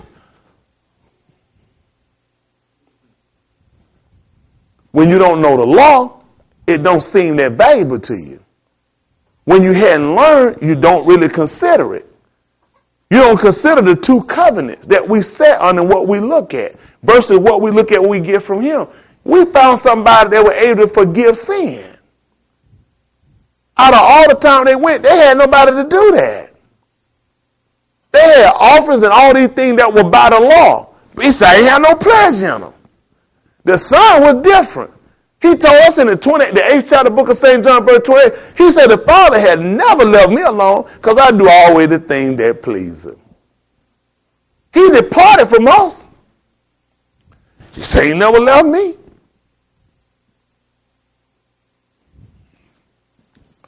I wish I had the talent and gift to get people to understand these different sayings I have, but unfortunately I don't. It's important for you guys to understand how important it is in the dispensation that you're sitting in, the understanding you're giving us. Our forefathers sat before us, they didn't know. Peter said, even none of the prophets, he said, none of the rulers of this world knew. Paul said, had they known, they would have crucified the Lord of glory. They had they known it. Paul let you know how, when we looked at how stupid, how dumb it was they crucified him, that's why he had to blind them. They didn't see. They couldn't see it. They were blind. That's why he came along being a prisoner. They put the blindfold on him. Swap, swap, swap. Tell me who hit you. How can I? I can't see. When they were smitten of God, guess what? They didn't know. He said they didn't even know it was me. I was the one. You didn't know that was me? Of course they couldn't. That's why he put a blindfold on. You thought he was blind. He was trying to show you that's your problem. God, remember the book of Zephaniah chapter 3. I caught a lot of stuff. Y'all all right? Mm-hmm. But one day, I believe the Lord's going to bless me to be a pastor, a preacher, where I'll be able to sit down and be able to teach people and be able to seek out, and set in order some proverbs and be able to tell people words of truth. And what I'm going to tell them, it'll be written and it'll be upright. It'll be like goals. You know what I'm saying? Where it'll motivate, it'll incite people when they hear it. One day. Listen to the book. 3 and 1? Yes. Woe to her that is filthy and polluted. Woe to what? Her that is filthy and polluted. Woe to her that is filthy and polluted. Tell me about her. To the oppressing city. Her womb is so polluted. She can't even have a baby, man. Huh? Her womb is so polluted. Y'all thought Scarface the first person said it. He said, word to her that is what? Filthy and polluted. Come on. He was actually talking about she was rebellious. See, that'd be the same equivalent to him. She rebellious. He said, just like being filthy. He said, because she was rebellious. What happened, son? She obeyed not the voice. See, this is what she did. She didn't obey the voice. She received not correction. She wouldn't receive correction. She trusted not in the Lord. She trusted not in the Lord. She And you know what was amazing about that? When he sat on the cross, you know what they told him? He trusted in God. Amen. Now, this should relate to you because he did obey. They said, they even admitted he trusted in God. They said, let him deliver him if you have him. He talking about you now. You filthy. You polluted. You rebellious. He said, you hadn't obeyed the voice. You didn't trust in God. Come on. She drew not near to her God. She drew not near to her God. Her princes within her Or like what? roaring lions. Doing what? Her judges are evening wolves. What they do? They gnaw not the bones till the morrow. Which mean they do what, brother? They gnaw not the what now? Bones till the morrow. What happened? What they do, brother? What we get assimilation or correlation that from? Who? Greedy dog. He is exactly wrong. What we supposed to do on Passover? That when? That same night. Before the day comes.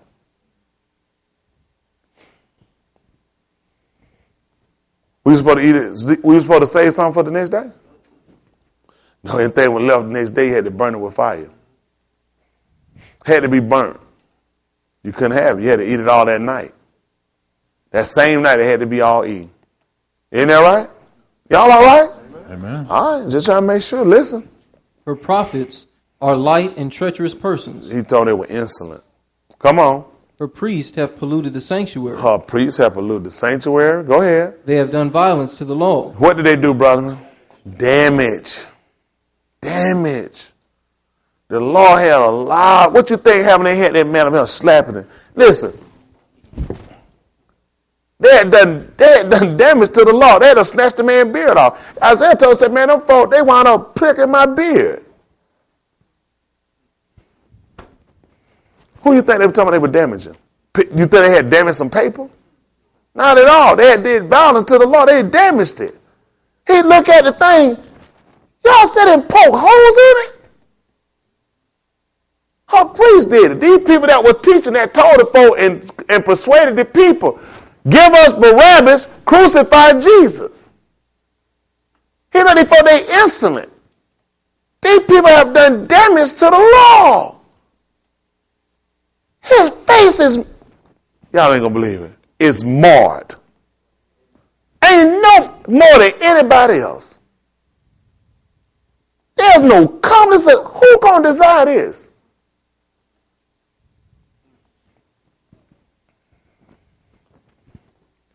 One day I hope to be a preacher, where I'll be able to teach people and tell them and be able to put that in order for them. Listen. The just Lord is in the midst thereof. He tried to let them know right now. The just who? Lord is in the midst thereof. And you know how he did that? He was in the midst of them. He thought they're going to look on him whom they what? He was in the midst of them. He tried to tell me. And you know that when Jesus kept appearing, he kept popping up in the midst of them. See it as I hand to me and see. Oh, he kept appearing in the middle of them. He was trying to do it because that's what the word told him. The just Lord was in the middle of them. Listen. He will not do iniquity. He will not do sin. Every morning doth he bring his judgment to light. And what happened? He faileth not. Y'all know what happened? God didn't fail him. Come on. But the unjust knoweth no shame. Y'all hear this? They don't know any shame. What happened, son? I have cut off the nations. I cut off the nation. Their towers are desolate. Their towers are desolate. I made their streets waste. I made their streets waste. That none passeth by. Y'all hear this? That nobody passed by. Who were these wicked people you were talking about? What nation was this? The Canaanites? The Jebusite? The Hittite? The Hivites? Who was this? Israel. Talking about Jerusalem.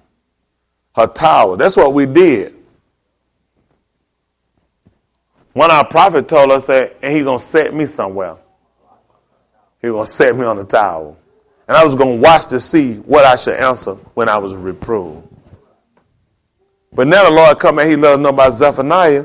He said the wicked, the unjust, they don't know no shame. Look what he said I did. I made her streets waste. I made it desolate, her towers. And I made it where nobody went by. Nobody wanted to go in that land. It's like a land forsaken. Listen. Their cities are destroyed. Their cities are destroyed.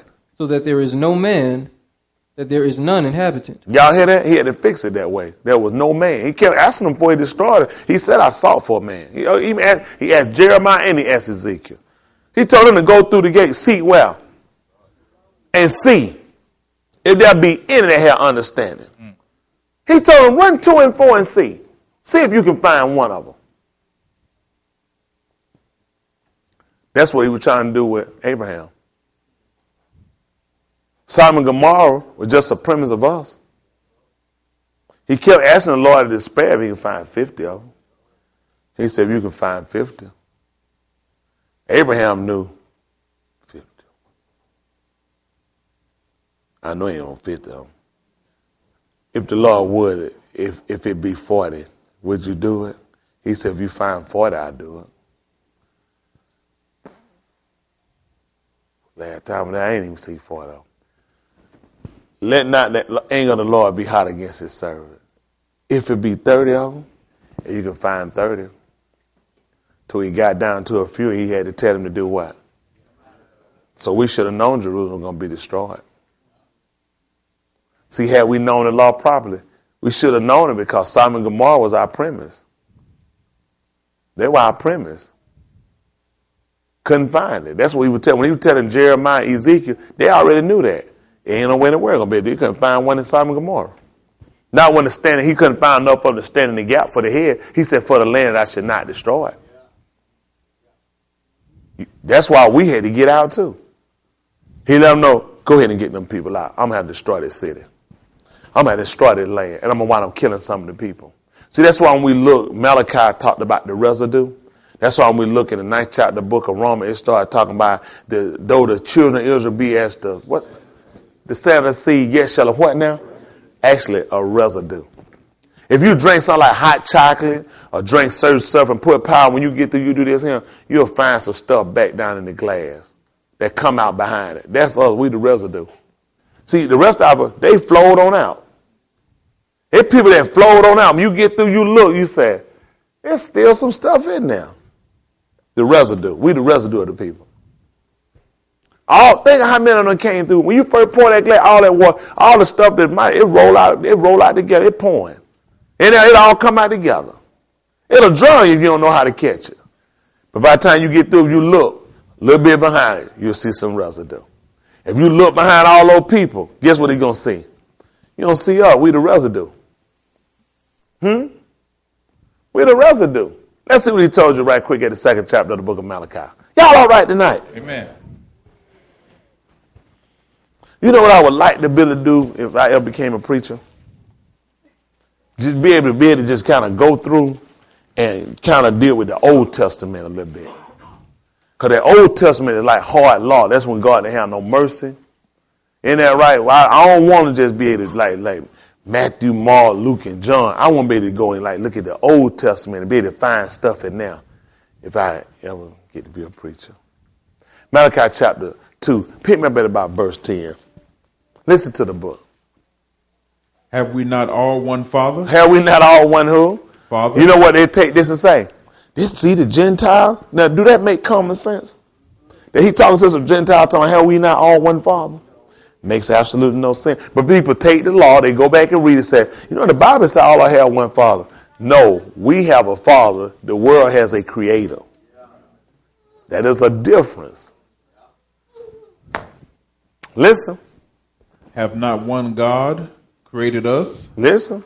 Why do we deal treacherously every man against his brother by profaning the covenant of our fathers? You see that? Why do we deal so profaning? By transgressing the covenant of our fathers. What did he say again? Read that again.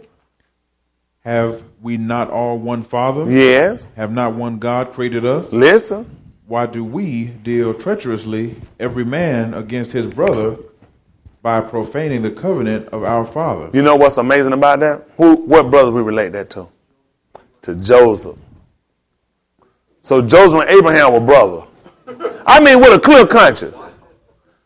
I mean, we said Joseph, Abraham. Like Lot and Noah, how they used to hang out. He was my old friend Lot.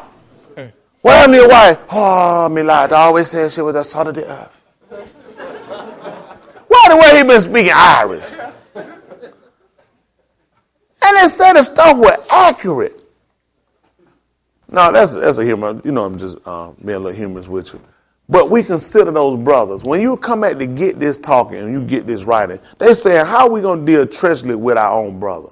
That's what Judah and Reuben were trying to do. They were trying to deliver Joseph from his brethren.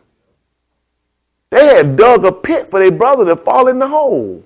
And they were trying to tell him, how are we going to deal? That's because they looked at something. All of Israel realized something. They all had one father. We learned with the mother that was different. But they all had to relate back to one thing. They said, have we not all one father? Then how are we going to deal disloyal with our own brother? The only way I can understand that, I got to know Genesis. I got to know where they tried to come and try to prevail, they prevailed to try to get his brother out of their hands. Listen. Judah hath dealt treacherously and an abomination. You see that? Now he specified which brother did it now. He said Judah did it. Which we're going to put it on the who? Put it on the Jews. Judah wound up dealing treacherously with his brother, which would have been Yeshua. See, that's why I say you got to understand when you read it, who is this talking about? Listen. And an abomination is committed in Yisrael. What you think happened when we did violence to the law? He said abomination been committed in Israel. Y'all forgot these 6. You know what we wound up doing? We sold discard. We sold discard between the brothers. He said, man, how someone know what abomination? What was utterly detestable? Listen. And in Jerusalem. And guess what their feet were ready to do? Swift. They were swift to run to try to shed innocent blood. Because they said that, and what made them look real stupid? Pilate said, what did he do? What did he do?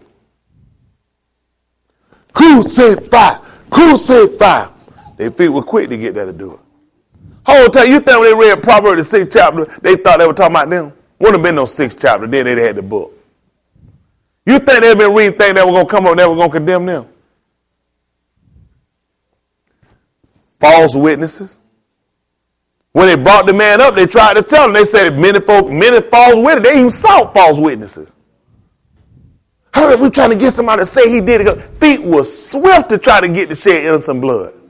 You know you didn't have that. You still like whole time while they moving, they going. They were so driven by their own heart, by their own understanding. They wind up saying and putting the man to death. Now when they read it, they look. Now either you take shame and realize you messed up, like the others say, "True, they were the Son of God." We don't screw it up. Others, they don't have no shame. Listen to the book. For Judah hath profaned the Kodesh of the Lord. Listen. Which he loved. Y'all, he told us the Father loved the Son. Hold you guys. Sit in the 5th chapter, book of St. John. He still got me Zephaniah, the 2nd chapter too, right? 1 Corinthians chapter 4 and about verse 11. You still holding that for me too? Amen. This is St. John chapter 5. Give me about verse 18. Listen to the book. Therefore the Jews sought the more to kill him. For what reason, son? Because he not only had broken the Sabbath, but did what now? Said also that God was his father. Making himself what? Equal with God. Tell me what he said, son. Then answered Jesus and said unto them, what happened? Verily, verily, I say unto you. Truly, truly, I say unto you. The Son can do nothing of himself. Yeah. But what he seeth the Father do. Talk to me, son. For what things soever he doeth. Yeah. These also doeth the Son likewise. Tell me what happened, son. For the Father loveth the Son. Hold for a minute. What you say now? The Father loveth the Son. The Father does what? Loveth the Son. What does he do? And sheweth him all things that himself doeth. Pick me back up at the second chapter of the book of Malachi. Amen. Where we at, verse 13, 14? 11. Malachi chapter 2, verse 11. Listen. For Judah hath profaned the Kodesh of the Lord. They profaned the Kodesh of the Lord. Listen what happened. Which he loved. I don't even know what they're talking about. I couldn't imagine. Because they had to be qualified.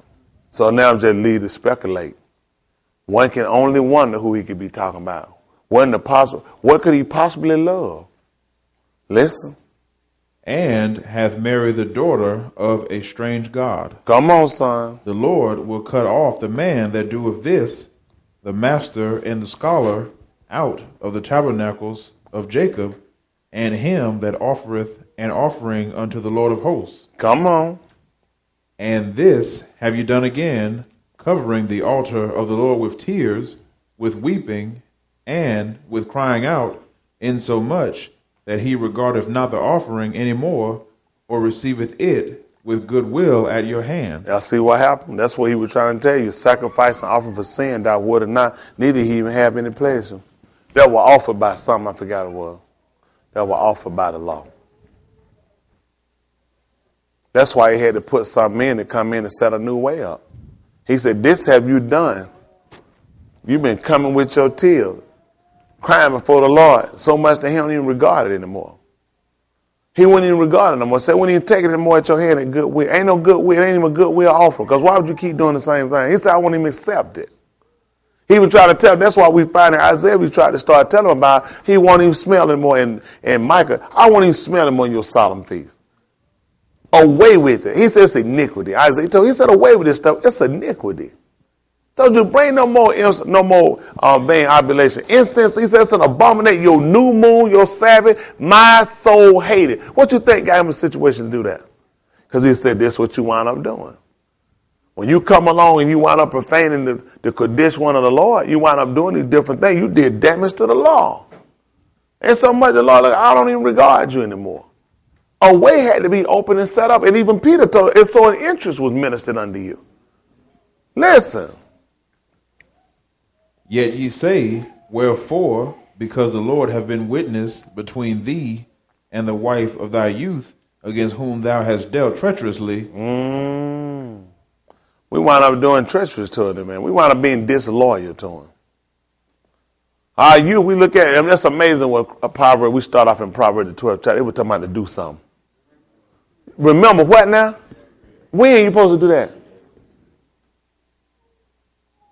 Before the what happened?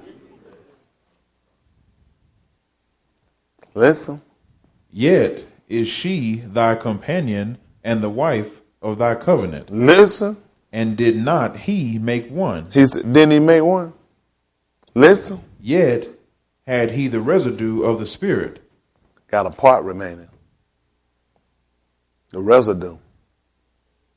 He even tried to tell us that in the 7th chapter of the book of Amos. He told Amos he wanted to show him something. I can't remember what it was. Basket of summer fruit. What's this, some spring fruit? Fall fruit? Summer fruit. And Amos told him, what did he see? Said the end was near. So I won't pass by these people anymore. But you know what he was so gracious to do, he let them know? He talked about how even when it's a cluster and say one don't destroy, so that's a blessing in it. I'm not going to kill all of them. I'm going to save a part. There's a part remaining. A remnant going to be saved. That's why we here. There's a remnant. Through all those people and what they went through. When he went through, he even tried to tell them about it. He said one to see a cluster said, as much as he say don't destroy, a blessing. And Isaiah told you that. He said we ain't going to destroy it. I'm going to save a part. It's a blessing in it. It's important for us to know this. Finish me back up at the 2nd chapter of the book of Zephaniah. We left off Zephaniah chapter 2. What verse we left off at? Chapter 3 and 7. Chapter 2 and 7. Oh, it's 3 and 7? Yes, sir. 3 and 7. I do apologize. This is Zephaniah chapter 3 and verse 7. Listen to the book. I said, surely thou wilt fear me. After I did what? Cut you off. After I had destroyed the land. After I took your men out of your tower, your watchmen. So that means I took your prophets down. Because that's why we call the prophets seer, because they could see. They could see the vision. We put a man up in the tower because he should be able to see further than the people that's down in the city. I cut that man off. So therefore, you can't see when the sword coming. I wound up taking your men out, which means you ain't got defense cities now. I burned down your walls so your adversary could come in, they could overtake you. The Lord said I did all this. And what did he say, Brother Brandon? I said, This is what he said after that. What did you say? surely thou wilt fear me. Now he said, you know what happened?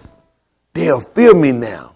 What else will happen? Thou wilt receive instruction. Surely now, guess what? They'll listen. They'll take what I'm telling them. But what happened? So their dwelling should not be cut off. So it wouldn't be cut off. But what happened, son? Howsoever I punished them. It didn't make no matter how I punished them. What happened, son? But they rose early and corrupted all their doings.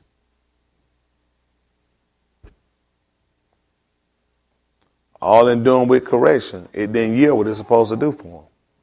It's supposed to yield the peaceable fruits of Kodesh. That's why the son set up and he was able to take the correction from him.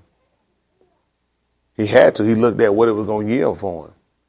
As hard as that was to them, you think about it, they watched their city being torn down, being burned to the ground. No man in their towers, their men being taken, their women ravished. Even the book of Zechariah talk about how their women were going to be ravished. Pick me up, 14:1. With all this happening, you know what he said? Surely they would receive a correction after this. Surely they would sit and they would take instruction so that they would sit here and they wouldn't be cut off. But it didn't make no difference how I punished them. They still rose early and corrupted their ways. Even when he sat around and looked at the apostle when they left him. Why would you think he would call them stupid? They rose up. They should have sat and stood and held to the word. No matter what you see, nothing ever changed you, never pierced through our hearts to get us to turn to see. It's time for me to acknowledge God. Listen. This is the 14th chapter, book of Zechariah at verse 1. Listen. Behold, the day of the Lord cometh. Like what, son? And thy spoil shall be divided in the midst of thee. I wonder what a spoil is. Like milk that's over the 7 days. Gonna be plundered. Who told us about our first plunder? Moses. What did Moses tell him? Who?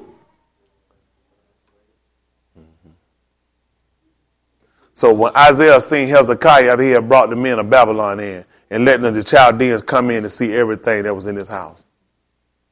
After he arose up after his second, the Bible said he didn't run the back to God again. He didn't run the back to God. Y'all know that's where everybody go pre-Hezekiah. Hezekiah was hot. Hezekiah and Meshach, Shadrach, and one bad Negro, them some hot when they in their line then.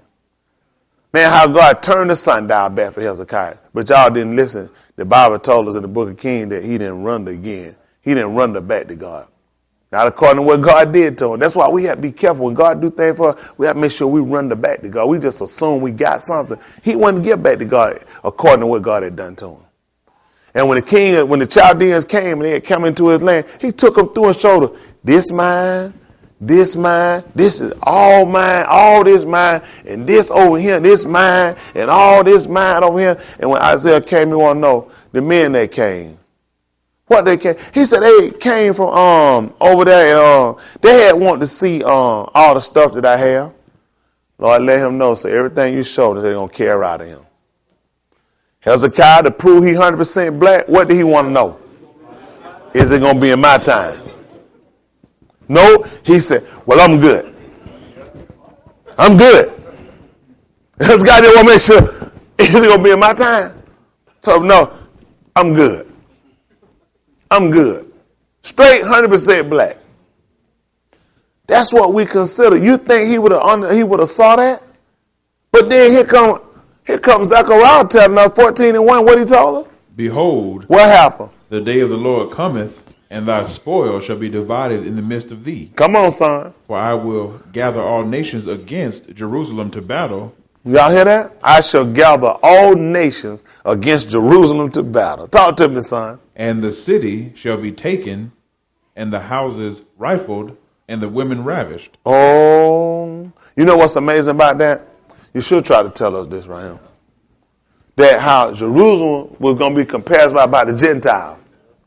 Even when he told them about, when you hear about the desolation of this guy, name start with a J? Oh, a D. It is Daniel. Daniel. Mine ain't where it used to be another preacher. Daniel, and you hear all these different things. He talked about the women that give something in those days. Suck. They were going to be ravished. Zechariah was trying to tell y'all about it. In the day of the Lord, because he was trying to let you know what was going to come on. That was going to be the God. We were supposed to know, and we supposed to know that God come back to execute judgment on us. Remember David's prayer? When he numbered the people. When the prophet came, he said, go and inquire David 3 things. I want to know what he want. He want to be put to flight by his enemies. He want me to get him with 3-day famine, or for 3 years he was going to have him set out. And he said, let me now fall into the hands of the Lord. My enemies are cruel. He know the enemies are cruel. And God said that he vexed him. For 3 days he put him and he wound up plaguing the people and taking them down. And for 3 days that man stayed in the grave. After that, David seen an angel sitting between earth and heaven. And the Lord, after David had done fell down and cried to God, he told him, it is enough. It's enough. It's enough. When David looked and considered, I wound up transgressing. These sheep hadn't done nothing. Let the sword come on me. Let it fall on my father's house. That's how we get here and we get to this point. You think these dumb people out here know that? They have no idea why the sword coming on us. That's what David asked the Lord, and the Lord hearkened. The angel was going to still keep trying to slay him down. The angel, look, I get orders. I don't care about no kids. I don't care about your wife or no husband. When the man sent him through with the sword, he done tried to tell you, that man don't bear no sword in vain. That man come through here slicing and dicing. That man come through here killing. When he sent Ezekiel through, he told him to go through with a sword. Told him, start at my sanctuary. Every man that don't cry, kill him. Every man's side, he said, put a mark on his head for me. Put a mark in it for the one that don't cry, kill him. They have no remorse for what they did. That's what he said. These people, nothing moved. Nothing provoked them to change. Can we afford to be that same people? All we hear that degradation for them not turning.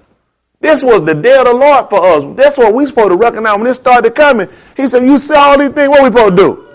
What happened? That's what they're going to take to get us right.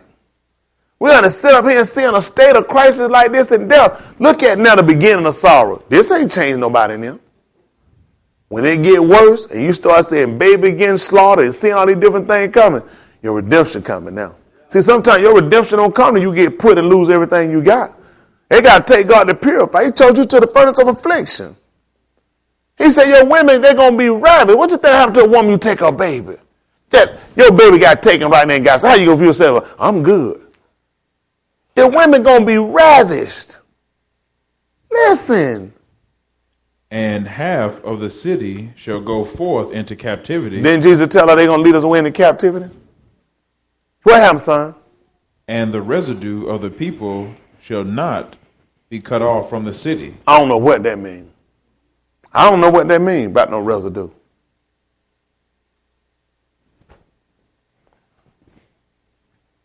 God got a part remaining. That's why we're here. Lord been just. God got it. I'm not saying, oh, we don't want. God got a part remaining. Oh, he going to take a lot of our people and going to destroy them. He going to take down a whole lot of our people. God got a part remaining. Don't fool yourself. God got a remnant. They're going to be saved. They ain't going to be everybody. It's going to be a remnant going to be saved. Listen. Then shall the Lord go forth and fight against those nations as when he fought in the day of battle. Lord, when he come in. What we know, what did that for us? What we remember that? When? Gabriel when? Hold on, Solomon on it. What is it? The guy with the name J. Joshua? Jehoshaphat? He fought in the day of battle too. He told the battle not yours, it's the Lord's. But we look at when he went down to Egypt too and he battled. You're right. All these things they would have recanted or would have recounted because they knew it. The Lord going to fight for us just like he did in the day of battle. Lord came and fought for us in Egypt. We had to lay a hand on nobody. Lord fought for us. He going to come back. He going to deliver us again. Listen.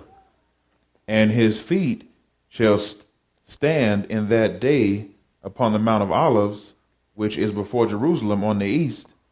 And the Mount of Olives shall cleave in the midst thereof toward the east and toward the west. And there shall be a very great valley, and half of the mountain shall remove toward the north, and half of it toward the south. Yeah, and gave them 4 directions. And guess what they're going to give us? What we got, Kerry? Got the gates. Ezekiel tried to tell you that. When you read in Revelation, he tells you going to be 4 gates. When their feet stand upon the Mount of Olives, he's going to separate it. That's going to be the rise of the sun to the going down. Then you're going to get you from the north and the south. Now you got your gates.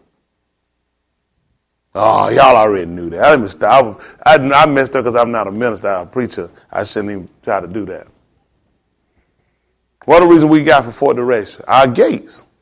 John tried to tell me he went up these seen the 3 in the east and in the west and the north and in the south. But you see what had to happen first? We're going to be plundered. These people are going to come and they're going to wind up taking from us. Our women, they're going to be slain. He said it's going to be really rough for them that give their breastfeeding in those days. When they rifle them, they raffle through. When all this stuff happens, then the Lord is going to come down and say, it is enough. He's going to come, he's going to fight for us, just like he did in the day of battle. In the day of battle, when he came down, he told Moses, let him know. He wanted to let him know something. I heard something. What you think happened when a baby gets slaughtered? What you think the women going to be doing? What you think these men going to be doing? They getting destroyed for pain. Tell them I heard they cry. Huh? Tell them I come down to deliver them. The God of Abraham, the God of Isaac, and the God of Jacob. God coming back to deliver. That's why we here. That's why we here. See, it's one thing to go through and not know. It's another thing when you go through and you know. That give you some patience. Whatsoever written aforetime or written for our, what is it again? Learning that we through endurance. And comfort of the what now? Might have what? What you think they're going to do? He just going to go read, behold, the day going to come, the Lord going to come through, and we going to be plundered. Our women going to be ravaged. All the houses, the city going to be burned down. The end. He's saying, who want to follow some mess like that? No, then the Lord let us know them will come down, I'm going to fight for you, just like I did in the day of battle.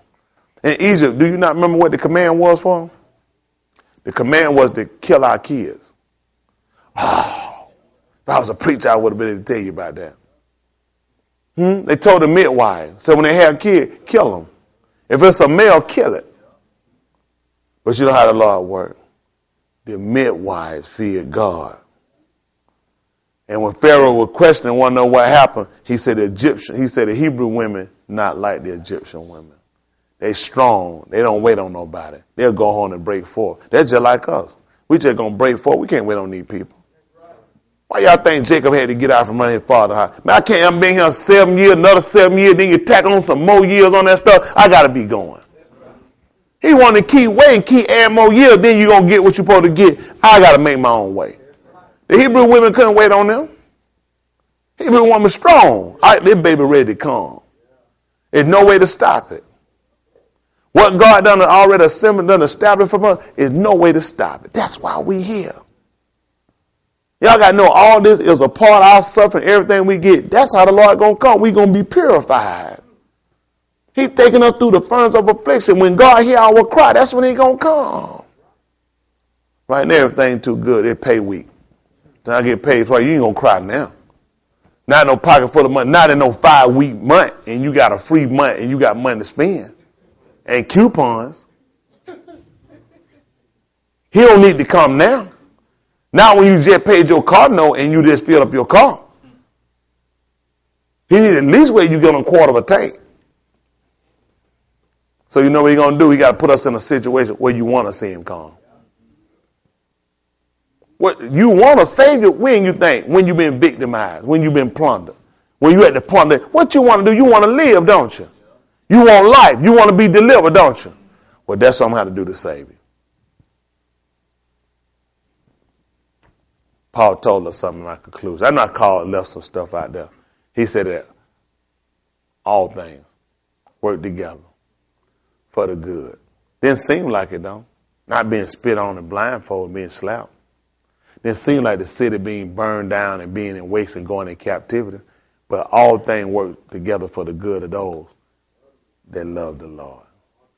That's why Peter tell him, you know I love you. You know I love you. And since you love me, I just want to go ahead and tell you, while you're young, you go where you want to go.